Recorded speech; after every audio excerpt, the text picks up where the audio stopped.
సిగాచి ప్రమాద బాధితులకు ఆసుపత్రిలో చికిత్స కొనసాగుతోంది. 5 ప్రైవేట్ ఆసుపత్రుల్లో 34 మందికి చికిత్స అందిస్తున్నారు. మరోవైపు ఇంకా దొరకని మృతుల కోసం బంధువుల రక్త నమూనాలు సేకరిస్తున్నారు.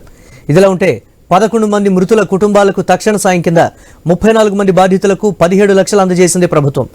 మరోవైపు పాసమైలారం ప్రమాద స్థలికి టీ కాంగ్రెస్ నేతలు మీనాక్షి నటరాజన్, మహేష్ కుమార్ గౌడ్ వెళ్లి ఘటనా స్థలాన్ని పరిశీలించారు. అనంతరం మృతుల కుటుంబాలను పరామర్శించారు. తీసుకెళ్లే ప్రయత్నం చేస్తున్నారు. ఆమె నిన్న నుంచి కూడా ఇక్కడే ఉన్నారు. వారికి సంబంధించిన వ్యక్తులు పనిస్తున్నారు. వారితో మంత్రి మాట్లాడే అవకాశం ఉంది. క్లారిటీ ఇస్తే